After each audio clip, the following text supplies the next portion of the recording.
life's greatest questions seem like a mystery? Well, we're probably going to talk about it here at Appalachian Liturgy. Important questions like, are you a Jedi or an Imperial? Is oatmeal actually a breakfast cereal? Is a Catholic weekday really called a ferial? Did you know that Mr. Rogers was Presbyterial? So join us as we have a little fun talking about thy kingdom come. Appalachian Liturgy.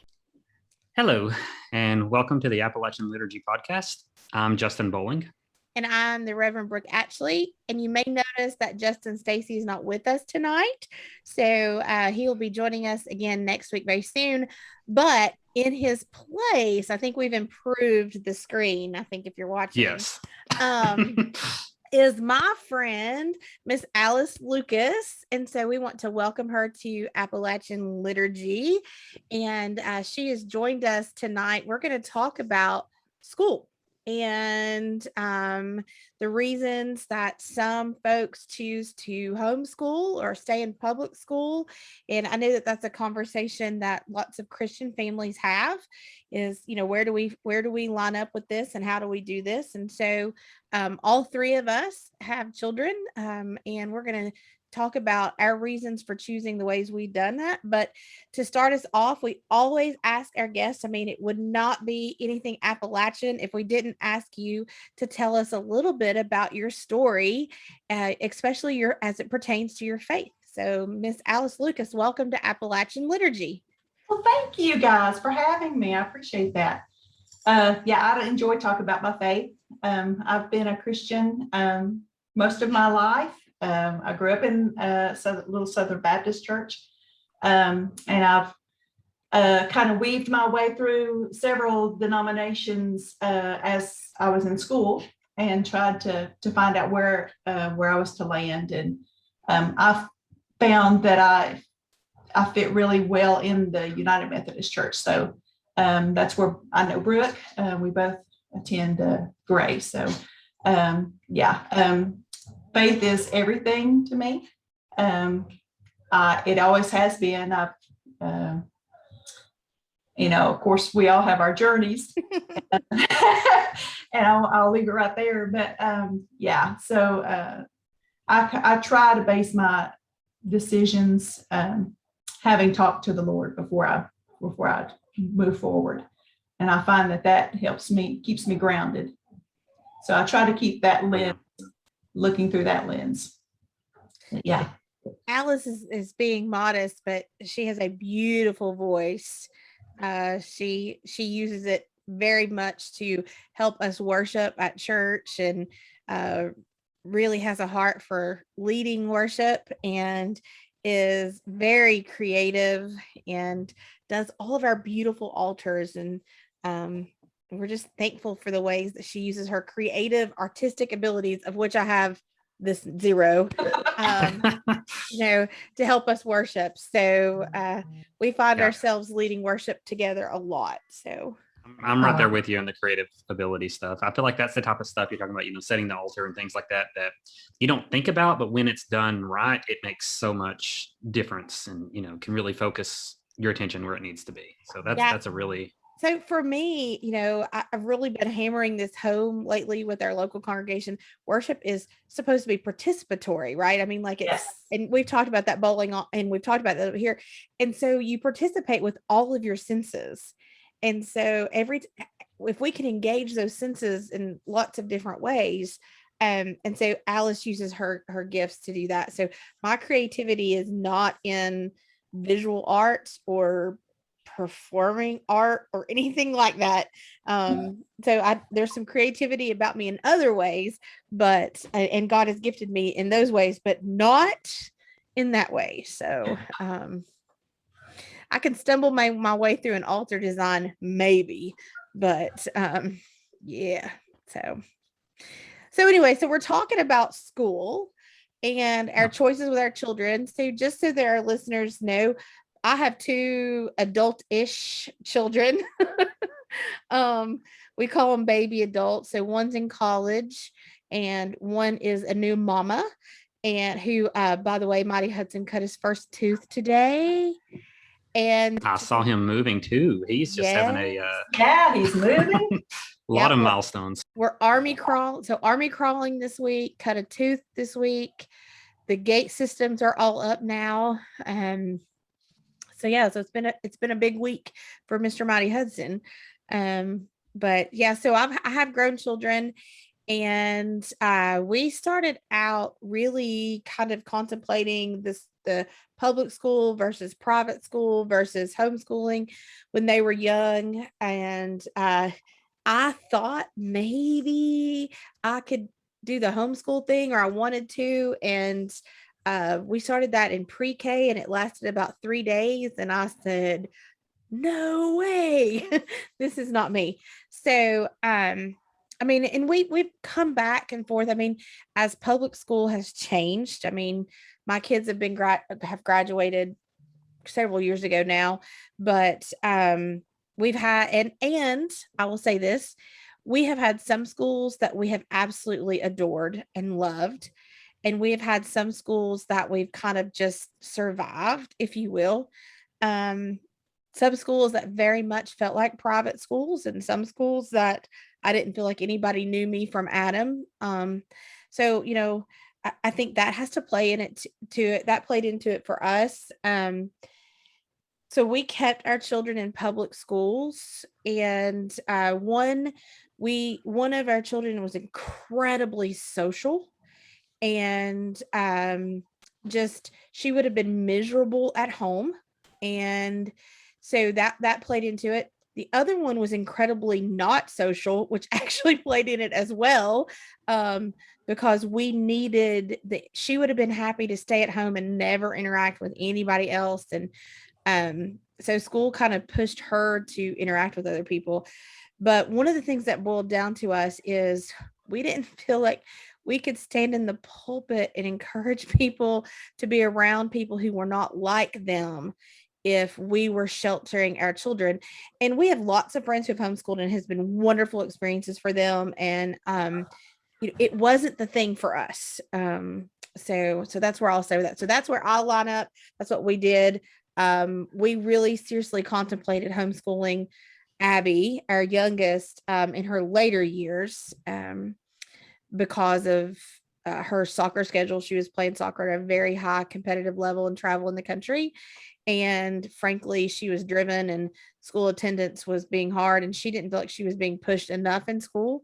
But we decided to kind of stick it out. One, we were not in an area that had a good homeschool population, and so the options to us were limited. But I've done a lot of talking, so somebody else take it away. Like, somebody go interrupt me.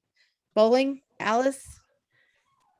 Yeah, go ahead, Alice. Instead of me and Brooke talking over you, let's hear Okay, no, your that's experience. fine. That's fine. Now, I too have an adult daughter, and she would be in her junior level of classes in college, but at this moment she's taking a break, medical break and other things. So, we originally were planning to put Rachel in our local public school. We have a lovely group of friends who actually teach at the local schools here in Gray. And so that was originally what we had thought to do. But Rachel she was a little young, we thought, to put her into the school system right away. So we decided to keep her back out a year, instead of sending her straight into kindergarten. And that was fine for me. I had a career working with children. I've worked with children all my life. So I actually at that time was a preschool teacher myself. And oh wow.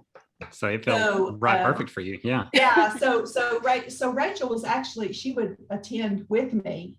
So she was familiar with that. She would interact with the kids that were in my class. She would then go to her class. And, so she had been around that all her life, with other kids, working, whether it be in school or in church, or through the preschool. So that didn't bother me at all to hold her back for that year. It was while I had her exclusively that year that we started to contemplate, what do we want to do? And at that time, her dad did quite a bit of traveling with work, and it was really nice to be able to take some quality time as a family.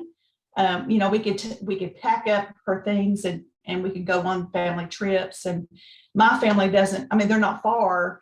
They're about an hour and a half away. Some of them. At the time, I had one in California. So I didn't see her that often, but we would have to visit my family. I mean, it's like a pack the car and go kind of thing. So it was really nice to be able to school in unusual times and unusual days, and pick up and go.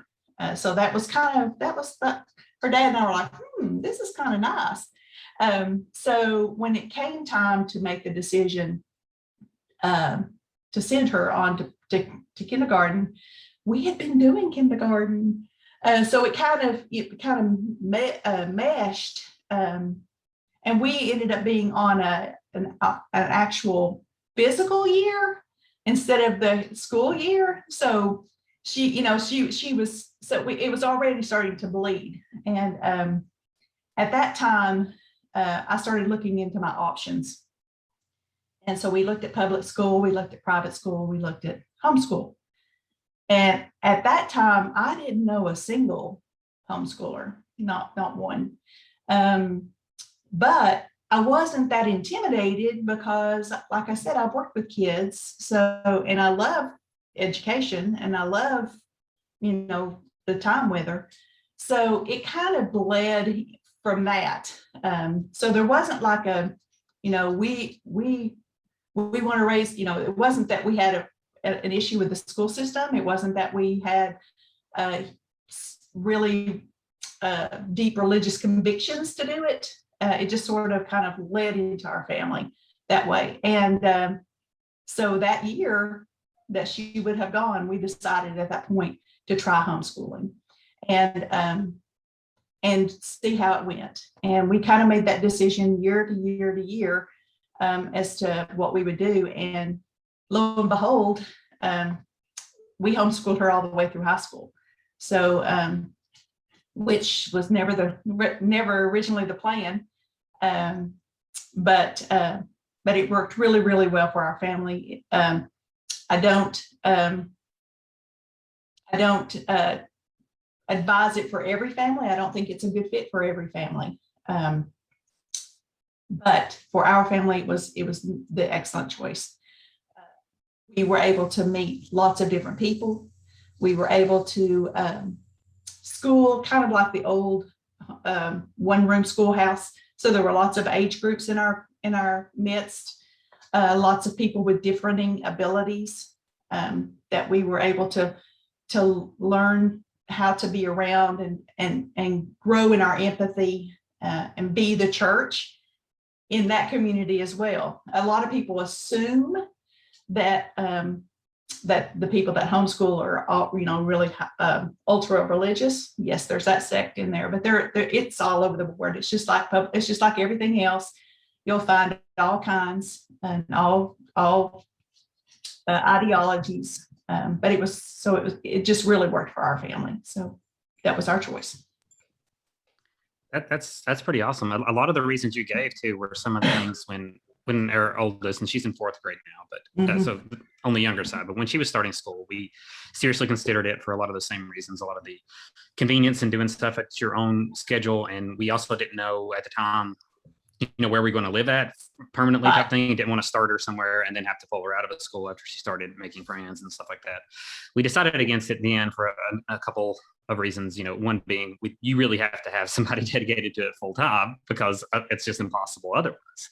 And neither me nor my wife are really in a position where we could have done that at the time. And so it got put on the back burner. But it did kind of come back up seriously again this past like year and a half or 2 years ago when the COVID stuff started and we started doing the school curriculum, but at home. And Right. that just did not work well with the dynamic that my kids had. I think a lot of it was to do to where we have multiple age groups.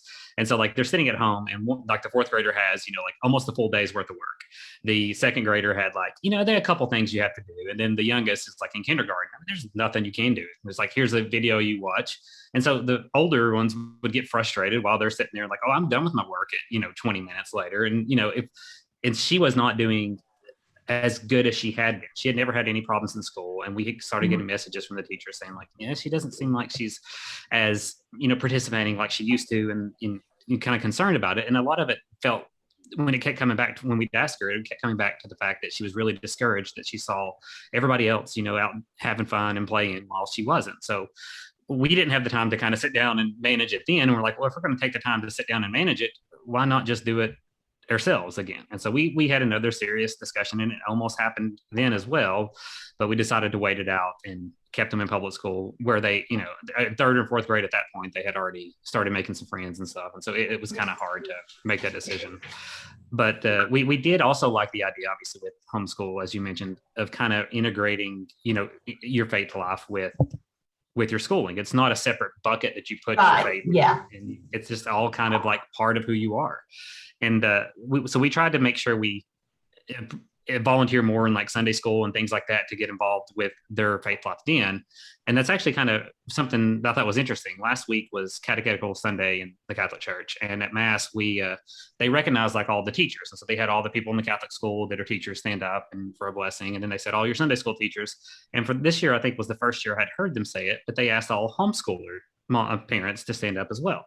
And so like, to me, that kind of was one of the questions I was wanting to ask you, especially since you've been involved with it, is it seems like homeschooling has grown, at least from my perspective, in recent years. And I don't know if that's just like, now that I have kids, I'm more aware of it, or if that's really the case. And if it is, I'm curious if you have any theories on why that might be.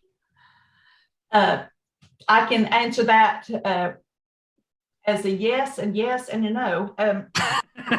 I kind of did overlook the question. Sorry. Okay.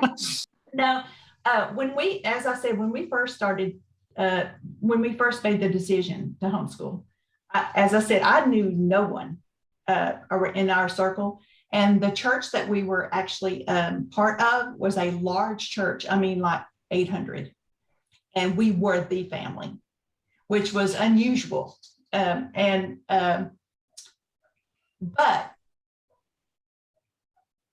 that changed, that began to change pretty rapidly. When Rachel was in her third and fourth grade year, we were part of a network that we have like an email tree or what have you in the area. And there were over 1,000 families in the Tri-Cities area that homeschool.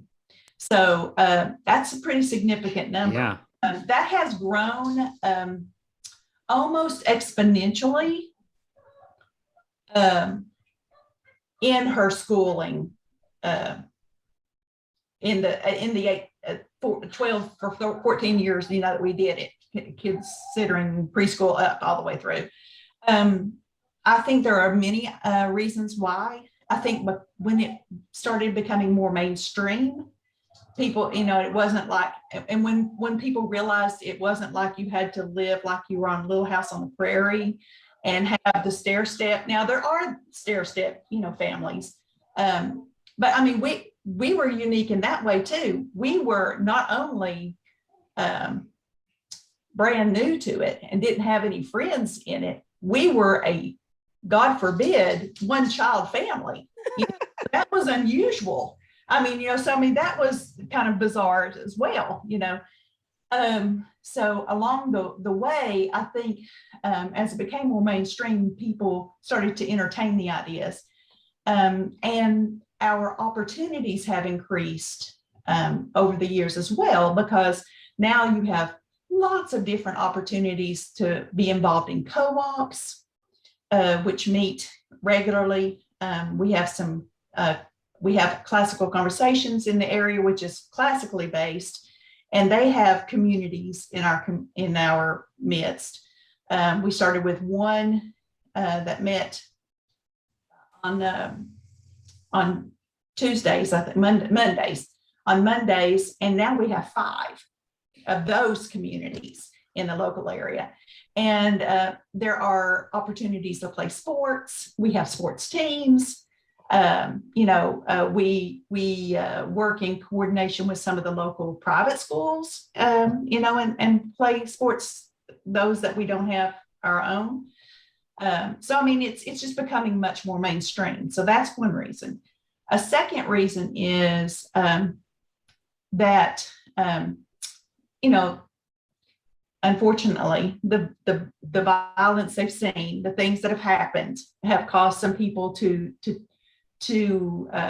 consider it out of fear of what is going on. Sure. There's less of that, though, than you think. But then there are some that look at homeschooling. And by the way, homeschooling is not what you all were doing at home with your kids. No. That was not. Because that is much stricter than what we have. That's that. And I hate for people to feel like that is what homeschooling is, because it's not. That was that school at home, but it was not homeschool. That was something at home, I guess. Yeah, that was something, yeah. That was misery and heartache. Yeah, I don't envy that at all. I mean, that's difficult. That in the best of circumstances, that was really, really difficult. So kudos to all the parents that have had to deal with that issue, and the teachers that have had to deal with that issue. And trust me, we've been praying for you guys through that whole mess. But yeah, don't confuse the two. They're different. But I do think that some people thought that it's easy. Bring them home. You get to do what you want to do when you want to do it. No, there's a lot of discipline that moves in there too. I mean, because you need to get the stuff done. So, so we have a lot of, there is a term called unschooling, and some people do that, and it's a perfectly legitimate type of curriculum choice. But some people were considering letting it be all child driven and doing whatever they wanted to do when they wanted to do it was schooling. And that's kind of difficult. But yeah, it's becoming I'd be like, PE all the time, please. Yeah, PE all the time. Yeah. But yeah, so there are many different options. And I think people seeing it actually be successful has helped as well. But I do believe it's because it's just much more mainstream now than it was before. And I think people understand now it's not just what you had originally conceived it to be, because there was a time I would have said there was no way I'd do that, because they're too sheltered, they're too they don't know the world, they're in a very small bubble, and they're going to have a big shock going out into the real world. I'm sure, and I can't say. Sure, I know that there are families that has happened, and that's a terrible shame. But for the most part, I feel like today there are so many opportunities to be involved in the community that is less of an issue now than it was. So yeah, I know I talk too much. No. Oh, absolutely not. We're out of here to talk. So I think, I mean, when our kids were little, and your youngest, your Rachel is the same age as Abby, our youngest. Yeah, she's right in there. And at the time, I can remember the big concern that our family and our friends had when we talked about this was that really at the time, the only people, at least in our area, that were doing homeschooling were kind of religious zealots. They were, yes. Yeah. I mean, your science was kind of biblically based, and there, if that is that, I mean, is that even a thing? I mean, can you have science? You're talking creation based. Yeah. Yeah, Totally creation based. Yeah. And so, I mean, I think there was a lot of concern with that. Is there a section of homeschooling that's still kind of like that now? Oh yeah. You're going to find that, you'll find both in both extremes. You'll find those that are complete zealots and very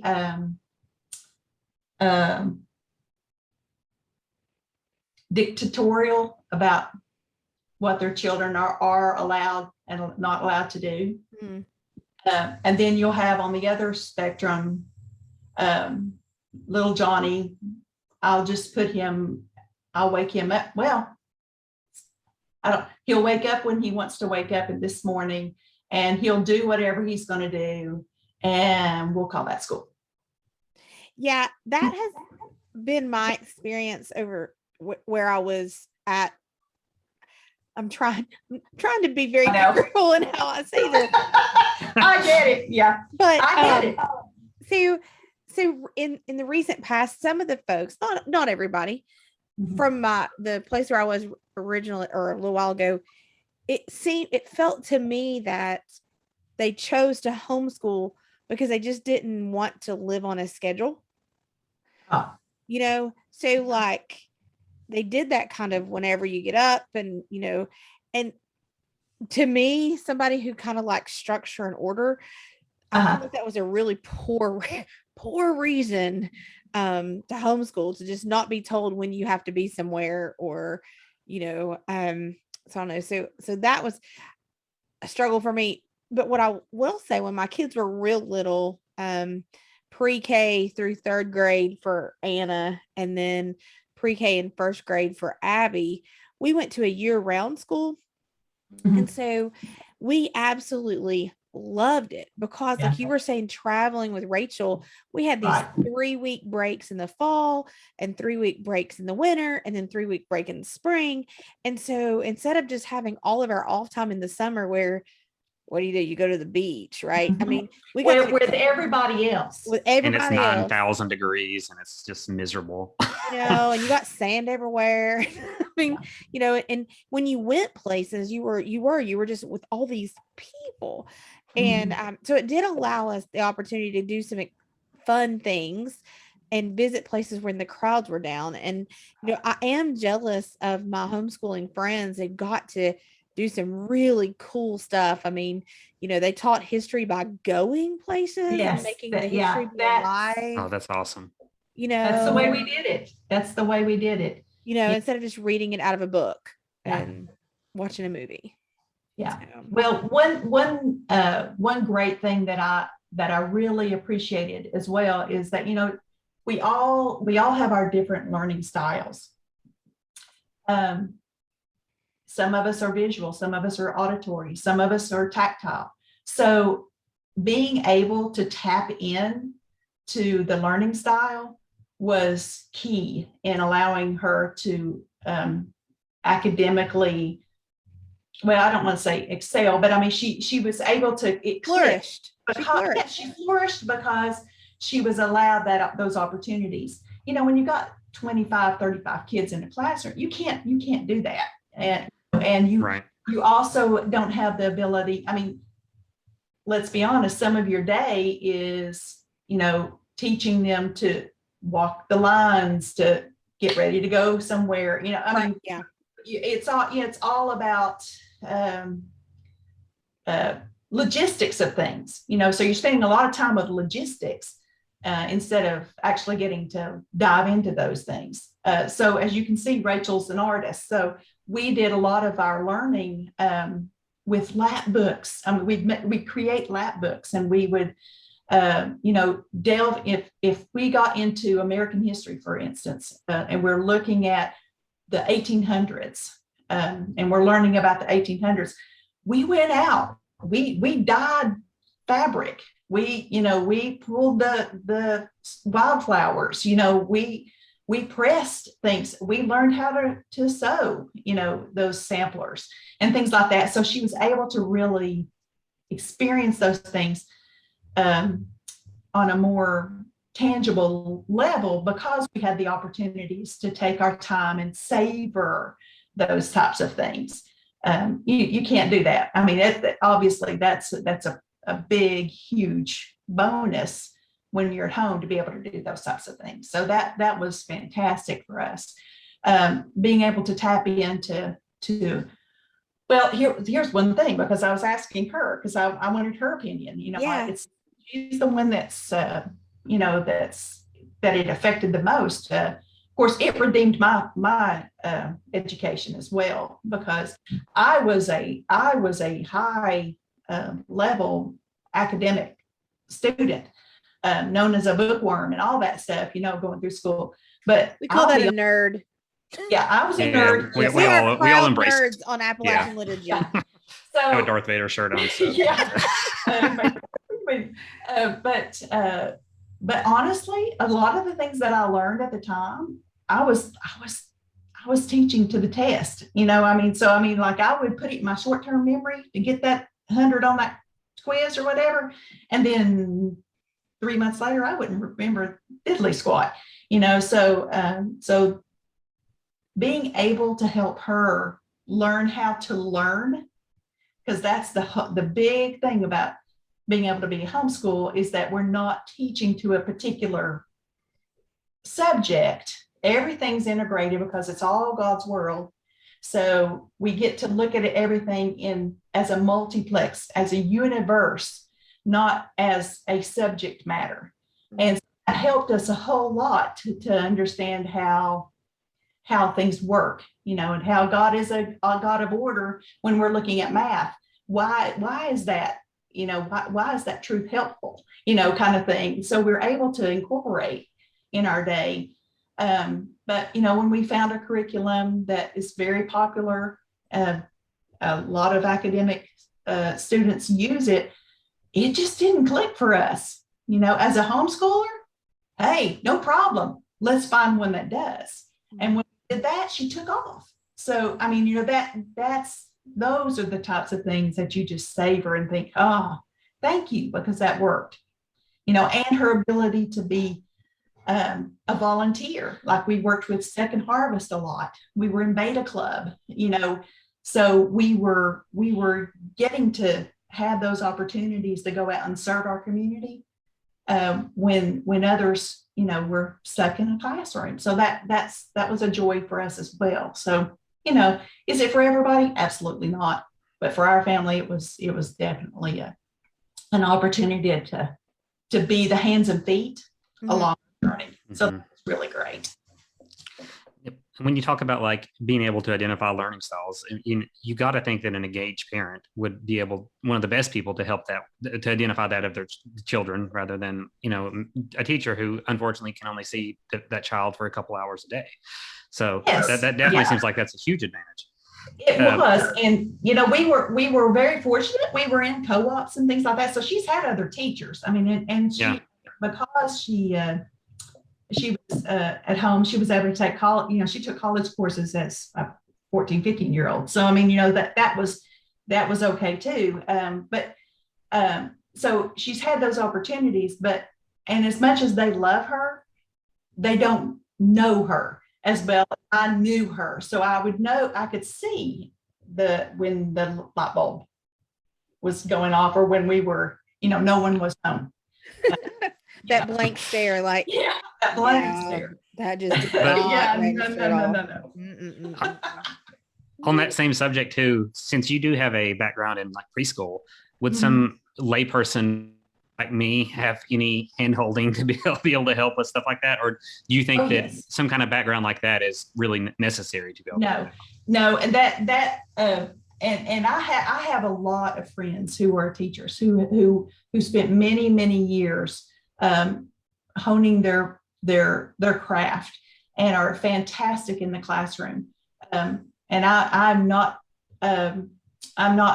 trying to say that we're on the same plane, but no, God equips. He truly does equip. So absolutely you could. I have seen in my walk moms who do the homeschooling. I've seen dads who do the homeschooling. I have seen grandparents who do the homeschooling with their children. It's a matter of whether or not you're willing to be engaged, and you have the opportunity to be engaged.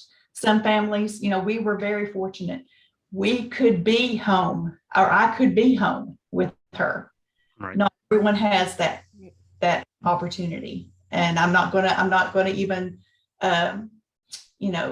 speak to that, because that there are people who both have to work. I mean, and there are single parent homes, and there are single parent homeschoolers, which I admire greatly, because that is definitely, once again, he has equipped them to do that, but it is not an easy walk by any means to step into those shoes and do that. So, but yes, you would be surprised. You shouldn't be surprised. You're a good dad. I'm sure you're a good dad. I'm surprised you can't hear the girl. Sometimes the girls make a cameo appearances. They Yay. usually do, yeah. Yay. They wait a few minutes before they. It's amazing to me, because they're and I'm not going to tell you, there weren't days when I wasn't praying for that big yellow bus. Yeah, there are days. And see, I grew up going to public school. So, I mean, I know the public school system, I knew the public school system. It's a little bit different now than it was when I was in school. It's been a few years, just a few. Yeah. So, I mean, there are days. It's not for the faint of heart, but truly, yeah, you could definitely do it. Absolutely, you could do it. I think there's challenges both in the public, having kids in public school. Absolutely. And the homeschooling, and I've been in the unique position to work with lots of families that have chosen the different routes for lots of different reasons, and families that have bounced back and forth. Yes, they said, I have friends that do that. I'm going to homeschool for a while, and then the parents or the life circumstances or the child wants to try public school, they do public school for a while, and then they come back to homeschooling, or vice versa. And I think the key to that is really paying attention to what's going on, and not just jerking yourself around like it got tough, so I'm going to quit, or I don't like what's going on in public school, so I'm yanking my kids out. I think we saw a lot of that with COVID. Sure. I mean, I know a lot of folks who said, I think we're just going to homeschool because I don't want my this or that. It lasted for like 3 weeks, and they're like, sign me up, like get me back in school. So I don't think it's as easy as some people think it is, but I also don't think sometimes it's as hard as some of us fear that it would be. For me, I think part of it was Anna she needed the uber structure of the public school system. Like, she needed desks in a row. She needed facing forward. She needed that, and later on in life, some things came forward that we realized why she needed that. And so I think that's important to recognize too. I mean, it's kind of like when you ask a mom, so are you going to be a stay-at-home mom, or are you going to be a working mom, or are you going to be a breastfeeding mom or a bottle mom? And people say, oh, I'm going to do this. And then life comes at you, and then people feel guilty for changing their minds. Like, life changes. Sometimes, like, I thought for sure I wanted to be a stay-at-home mom. Like, that was what I wanted to do. And I realized that it was not what God was calling me to do. Like, God was calling me to be a mom, right? But there were other things at play there. And when I was trying to be a stay-at-home mom, I was being pulled in all these directions. And so, that discernment is so important. And I think the ability to allow yourself to change when circumstances change, is so important. You definitely need to be pliable. You need to, and my main suggestion, and I've told this along the way, because I've mentored folks all along the journey. My main line of defense there is, seek God, and He will direct the path. He really will. You've got to be willing to be pliable though, because yeah, I had a plan too, Brooke. I had my little plan and how things were going to work out, and all along the way, his plan's much better than mine, and I've learned that along the journey. But yeah, there are certainly avenues for all of our families, and what we need to do is be supportive to all the different ways that schooling happens, because we all have our opportunities as parents, grandparents, the community around a child, to help them grow. I thought something else that came to mind when we were thinking about this or talking about this is how much our society is structured around the school year, right? Like our Right. society really revolves around the school year. And I don't know that I don't think I really realized that until our first graduated. And then when our second graduated, I realized that because, I mean, Aaron and I got married while we were in college. And so I really didn't not know school, if you know what I mean. Like, so, we had Anna was a senior in college. And so that we only had like a year and a half because we put her into Mom's Day Out, which ran with the school year. And then I went back to school. And by the time I was out of school, then they were in elementary school. So, I mean, my whole life had been based that I could remember around the school year. And I don't think we realize that as a culture that is the way we do it. I mean, we even structure I don't think I've thought activity. about that. Yeah, we even structure activities in the church around the school year, even for people who aren't in school. Right. So it's, and that first year that we didn't have a kid in school, I was like, I don't know what to do. Like, what, oh gosh, it's time for school. I mean, it was so strange, but, and I don't think, so I think part of it, when we hear about people homeschooling, that's part of the kind of cocking our head a little bit, because whether we realize it or not, I mean, our life revolves around the school year. So That I really kicked the system like early on, because I was running, as I told you earlier, I was running on a physical year. That really blew people's minds. You know what I'm saying? Because like in January, she's technically the next grade. You can't do that. You have to be the next grade in Halfway fall. through That's the year, rules. So I was like breaking all the rules, it's like that crazy fiscal year versus calendar year stuff. That's it. That's pretty much. That's it. So, but that's another joy of homeschooling, is that we don't, or majority of us don't get caught up in like levels. It's like once you've learned something, once you've mastered something, you move on. So if that happens in January, great. If that happens in June, great. If that happens in August, great. Whatever. So that does throws a whole big kink in that whole school year, because things do revolve around that. And so did you do graduation like on New Year's Eve? Well, see, the odd thing was, she ended up getting done early. Right. Yeah. So, yeah. So it's 6 of one, half a dozen of the other. But she walked to the walk with all her friends.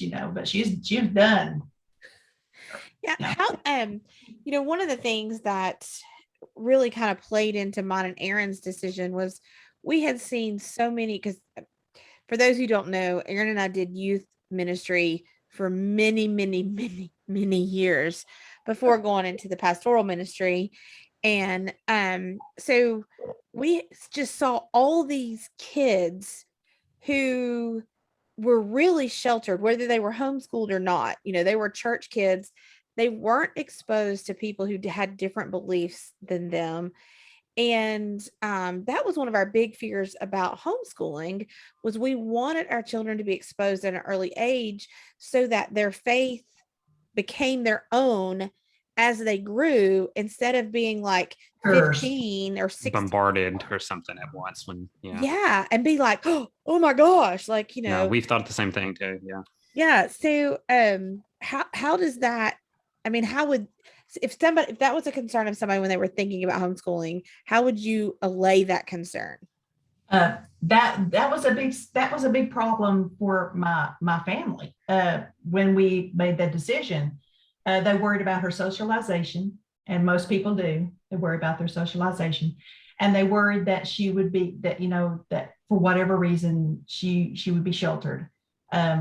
We made the conscious decision to make sure that that she met people that were different than she was, because life is like that. There are lots of different people that don't agree with the way you believe, and there are those who physically are different than you are.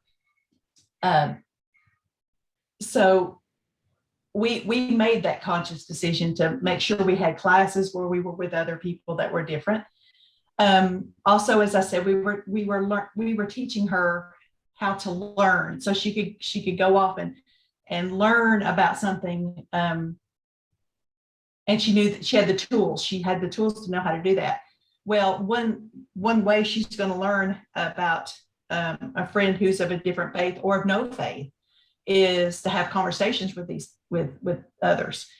And so I feel like for her, and we had this discussion actually this week when in preparation of this, I said, do you feel like when you went to college, you were prepared? Not academically. Academically, she was fine. And most homeschoolers will be academically fine if you are actually homeschooling them.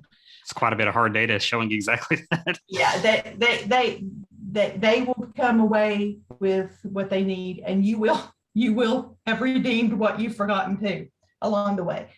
So academically, I wasn't concerned, but I did want to make sure that we had not done that we had not had a disservice of throwing her to the wolves. Now, she's been the big fish in a small pond. Now, what was going to happen? So, actually, she said, when she went to school, she found that, a lot of the people around her were saying she was kinder than others that they met. And probably, I'm not, I can't speak to all of that, but I do know that she at least had experience with people who were different than she was, either physically or in their faith walk. Because although we are in the Tri-Cities and the majority of us are Christian, and she did attend a Christian-based classical community there for several years, their main goal is to know God. This is their mission, to know God and to make him known. Well, you can't do that if you're not willing to walk in someone else's shoes. So we spent a lot of time learning about different religions, learning about different parts of the world, knowing where those places actually are in the world, and that's very helpful, because that gives you an insight that, it's not about you, number one. And number two, there are lots of people that are not going to agree with you. And you need to have the ability to debate with someone in love. And that's not screaming your position at them. That is actually noting where they are and, having a meaningful connection. And so I think she was prepared. Are all of them? No way. Some of them are it's a shock. It's like putting your toe in, the ocean at 42 degrees or whatever, but not all public school kids are right. No. She was saying, in her particular classes, she was like one of the first to, like, if she didn't know something, well, she knew to ask. Right. No brainer, but most people don't. You know what I'm saying? I mean, it's like you're told what to think. And what I've seen with public school students, they want to know what's going to be on the test. That's yeah. What's going to be on the test, and so that they can do what I did. Yeah, and what I did, because I mean, people want to talk about your ACT scores, and I'm like, y'all, yeah, those high ACT scores does not necessarily mean you're going to be successful in college. No, like it doesn't. It so doesn't. It so doesn't. But she had like these social skills that you would not have expected. The kid that Well, and even Abby, I mean, growing up in Southwest Virginia, right, in a high school who in 5 grades, because they were 8 through 12, had less students in it than my high school graduating class, right? I mean, she graduated, I think it was with 60 kids, so she went off to college, and it was an eye-opening experience for her, because she was used to these really small classes, and now she's gone to a private university, so I mean her classes are smaller, but she said, I didn't feel necessarily really prepared. I mean, the county we lived in was 99% Caucasian, and if you weren't Christian, you didn't open your mouth about it, I mean, so she said that first semester, like, I was just like a deer in the headlights a lot of the times. And so I think even our kids are in public schools, we kind of project sometimes on what we think a homeschooling kid is going to be like, when our public school kids are reflecting some of those same characteristics that we're afraid of in our, I mean, how many of us in our adult life need to know how to navigate a lunchroom squabble? Right. Yeah. I mean, it is valuable life skills. I mean, so I don't know. I think something that you said is something that we so need in our culture, whether you're coming from a Christian faith-based perspective or something else, and that's the ability to have a conversation with somebody who does not align with your worldview. There are going to be a lot of them. Yeah, I mean, there's a lot of worldviews out there, and even within the umbrella of Christianity, there are a lot of different perspectives and takes on that. And it's a skill that you used to learn by being around people who weren't like you, but I'm not sure that that's being accomplished in the public school setting right now. I don't know, but it's such a skill that we need. Like, we were just talking about this at lunch today, Aaron and I, about how do you love people that you don't agree with? Like, we tend as a culture to talk about liking, like we confuse those two. So I don't know. So I've just been thoroughly impressed with a bunch of the kids that I have met through homeschooling. Now, there have been some that I'm thinking, this is not working for you. Like, it seems like a lot of the same characteristics that you need if your kids in public school or homeschool, like, carry over. You need a parent that's involved in trying to help fill in gaps that they're struggling with. And it's just different areas you're having to focus on more. But it's easy to mess up on one side or the other. It doesn't really matter. You can do a poor job either way. So what is your advice if somebody came to you and said, we're really struggling with what to do with our children?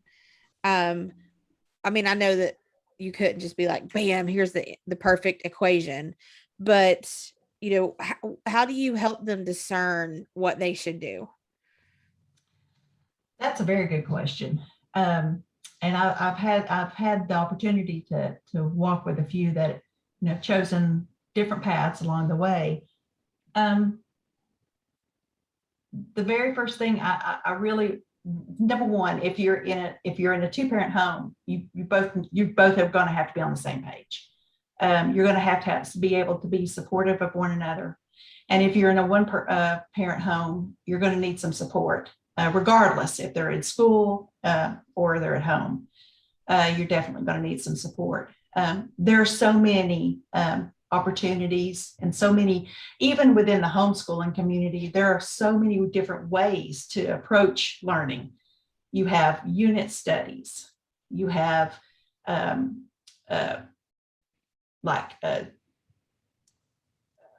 you have subject by subject. You have the traditional school setting of, English, math, science, what have you. You have what's called Charlotte Mason. It's living books where you're doing a lot of, reading and nature studies and things like that. You've got the classical view that is very similar to what was one room schoolhouse. So, I mean, there are lots of different avenues to explore. I would say, first of all, take a deep breath, because, and then pray about what you think you might need to do. I would seek out people in the different arenas that you feel could mentor you, and that you could ask questions of. Someone who works in the public school system, someone who works in the private school system, someone who is a homeschooler. Shadow them, allow them the opportunity to talk with Rachel. I mean, they have, because they need to know from their viewpoint, not just mom or dad, So my first thing would be, because it's overwhelming. It used to be less overwhelming when Rachel was smaller, even though it was pretty overwhelming at that point. The choices of curriculum these days would blow your mind. It's just so much information. But breathing is the first thing to do, because a lot of people forget to do that. And then, I can walk them through different little things, but it's not something to take lightly. And it is something to pray over. It really is something to pray over. Yeah, we could give them opportunities to see it in action, and they can get better ideas of, and what was striking me as you were talking about that was the intentionality that you're really calling people to, like intentionally, make the choice. If you're even considering it, you need to be intentional about it and not just go with easy. Not one thing was hard in, public school, so I'm going to completely change my child's education based on this one encounter. Absolutely. You cannot base your decisions on moment to moment difficulties, challenges. It's not something to be guided emotionally. It's got to be more than that. Well, and I think, having had kids through the public school system, by far, most of the teachers that we had were phenomenal. Oh, absolutely. Yeah. I knew that they loved my kids. I knew they wanted what was the best for my kids. We did have at least one year that comes straight to mind, where we had a teacher just sit us down and say, your child, talking about Abby, is never going to be more than mediocre, and you just need to understand that, and I'm like, no, okay. Yeah. And I was we just, and it was a new school for her, and and I was like, yeah, no, in the last school she did it really well, and I think my gut reaction was yank that kid out and let's do something else. But I needed her to understand that not everybody was going to see you the same way, and as hard as that year was, there was a lot of lessons that she learned through that. I mean, but you want to talk about a hands-on mama. I mean, I was like there, all the time, maybe even more so if it's possible than I was in other years. And so it really was about intentionality and being engaged. And that's what I hear from you, that homeschooling is not just something that, well, you wake up today and you decide that I'm going to homeschool my kids and, it's a big party all the time. So. No, it's definitely not. And one thing I would really like to stress too, and I think I'm satisfied the majority of people that I know that teach know this, though my heart, it has nothing to do with what we feel is capability of the teachers in the system. They most of them are phenomenal. We have great relationships with them. So it's not a slight to any other form that we chose to do what we did. That's not, that didn't even enter our minds. I know that it does for some, but there are lots of people that choose based on fear or based on tensions with others, or what have you. But that's not the majority of us. That's not our reasoning behind that. Not that we don't think that they can be done, that it can be done. It's just a personal decision. So do I feel like there are, even within our community, and it happens with private school as well, there are some students that are in the private school system or in homeschooling that were expelled from other alternatives, and they're in that situation with us now too. So you just have a plethora of students and styles and personalities, and it's just like everything else. But if you're going to make a choice, you need to be extremely intentional about that, because this is not something. This is not coloring. This is not choosing the color of the outfit you're going to wear the next day. These are your children. So this should be a weighty decision. But I can tell you, though, that once we made the decision and we followed through with the way that we were supposed to go, the burden lifted. So there was a call to it. And for me, I really do feel like it. For Brooke, for your family, it was a calling to go into public school. It was a calling for our family, Right? The other. So I think that makes makes the decision a little easier if you will just follow through with what you're called to do. I think it's a great word and a good word to end on tonight, that different people are called to different things, and yes, we need to be faithful to that calling. So, well, Alice, we appreciate you joining us on. Absolutely. Yeah. Thanks for introducing us, Brooke. Yeah. And we'll have her back on when we have something else. But how does Stacy normally end our thing? Thanks, and peace be with you. Peace be with you.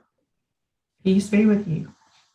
Thank you so much for tuning in. We really hope you got some enjoyment out of the podcast this week. Remember to check out our website, www.appalachianliturgy.com, and follow us on all of our social medias. If you want an easy way to support us, though, make sure to subscribe to our channels and like our videos on YouTube. Also, join our email list for updates and let us know how we're doing. See you next week, everyone. Appalachian Liturgy Podcast is a JRS Studios production.